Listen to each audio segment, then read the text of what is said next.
একটি বেসরকারি চ্যানেলে সাক্ষাৎকার দিয়ে স্থানীয় সরকার উপদেষ্টা আসিফ মাহমুদ অত্যন্ত আপত্তিকর কিছু কথা বলেছেন। আসিফ বলেছে, বিএনপির এক নেতার ইন্ধনে ইশরাকের আন্দোলন হয়েছে।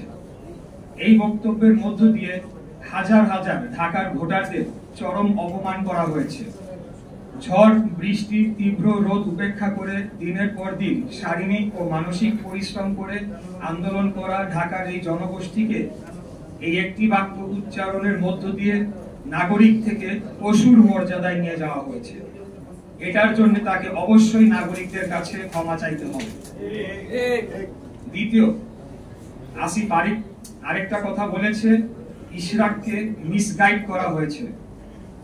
এই বক্তব্যের মধ্য দিয়ে তিনি ঔদ্ধত্যপূর্ণ আচরণ করেছেন। তিনি অন্যদের চেয়ে নিজেকে শ্রেষ্ঠ এবং আমাকে ব্যক্তিগতভাবে চরমভাবে হেয় করেছেন। আমাদের ঢাকা নগরবাসীর স্বতঃস্ফূর্ত এই আন্দোলনকে এইভাবে অপমান করার বিরুদ্ধে তীব্র নিন্দা ও প্রতিবাদ জানাচ্ছি।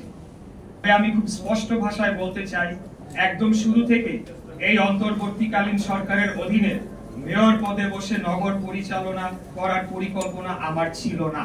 গতকাল হামলার পরিকল্পনা ও বাস্তবায়ন করা হয়েছে স্থানীয় সরকার উপদেষ্টার ঘনিষ্ঠ হিসেবে সুপরিচিত কিছু দুর্নীতিবাজ কর্মকর্তাদের নেতৃত্বে। এরা কেউ কেউ নিজেদেরকে বিএনপি ঘরানার পরিচয় দিলেও তারা দলের কোনো পদে নেই। উপরন্তু তারা আওয়ামী ফ্যাসিস্ট আমলের মেয়রদের ঘনিষ্ঠ সহযোগী হিসাবে দুর্নীতি লুটপাট করেছে।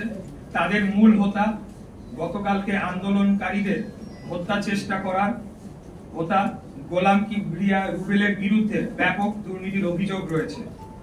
আসিফ মাহমুদ দায়িত্ব নেওয়ার পর রুবেল তার লুটপাটের হাতিয়ার হয়ে উঠেছিল বলে নগর ভবনের আনাচে কানাচে কথা হচ্ছে। তাই মরিয়া হয়ে রুবেলগঞ্জকে নগর ভবনে পুনর্বহাল করার জন্য এক ঢিলে দুই পাখি মারার চেষ্টা করা হয়েছে এবং কোনো ক্রমে কারো প্ররোচনায় বা নিজ সিদ্ধান্তে আন্দোলনে অংশগ্রহণকারী কর্মকর্তা ও কর্মচারীদের বিষয়ে প্রতিহিংসামূলক পদক্ষেপের চিন্তা ভুলক্রমে করবে না। এটি একটা সতর্কবাণী হিসাবে আমি দিচ্ছি। এর কোনো ব্যত্যয় হলে ঢাকা নগরবাসী মেনে নিবে না এবং পুনরায় আন্দোলন শুরু হলে তার নগর ভবনের গণ্ডি পেরিয়ে রাজপথে গড়াবে, সেটি করা উচিত। এইটা অত্যন্ত আমি মনে করি যে গুরুত্বপূর্ণ একটা বিষয়। এই কারণ এটা নিয়ে ব্যাপক ধরনের একটা আলোচনা সমালোচনা সৃষ্টি হয়েছে। তো আমি বলবো যে মাননীয় যে শব্দ, এই শব্দর অর্থটি কি? মাননীয় শব্দটির অর্থ আমি যদি ইংলিশে বলি তাহলে বলতে হয় অনারেবল বা মাননীয়। আমরা যে কোনো প্রাইভেট প্রতিষ্ঠানেও, প্রাইভেট কর্পোরেট প্রতিষ্ঠানেও দেখেছি অনারেবল এমডি, অনারেবল চেয়ারম্যান এভাবে লেখা হয়। অতএব এই মাননীয় শব্দটাকে নিয়ে যে এত কথা হয়েছে, এর মাধ্যমে মূল যে বিষয়টা, এই সরকার যে সংবিধান লঙ্ঘন করেছে, এই সরকার যে বাংলাদেশের সর্বোচ্চ আদালতকে অবমাননা করেছে, বাংলাদেশের জনগণের যে আন্দোলন, যে ত্যাগ তিতিক্ষা, সেটাকে বৃদ্ধাঙ্গুলি দেখিয়েছে, ভোটাধিকারকে বৃদ্ধাঙ্গুলি দেখিয়েছে, সেটি করা হয়েছে এই একটি শব্দর মাধ্যমে। এই একটি শব্দের কোনো তাৎপর্য নাই, কিছুই নেই। আমি যেটা বললাম, এটা প্রাইভেট প্রতিষ্ঠানেও এই ধরনের শব্দ ব্যবহার করা হয়, যে কোনো চিঠিতেও এটা লেখা হয়। অতএব আমি জানি না যে, আমি জানি কেন, জাস্ট মূল বিষয়টাকে আড়াল করার জন্যে সোশ্যাল মিডিয়া এবং 2-3 দিন আমি মেইন স্ট্রিম টিভি চ্যানেলগুলোর মধ্যেও দেখেছি যে টক শোতে, এবং উপদেষ্টা নিজেও বলছে, মানে এটা এমন কি বিশাল ঘটনা ঘটে গিয়েছে আমি জানি না।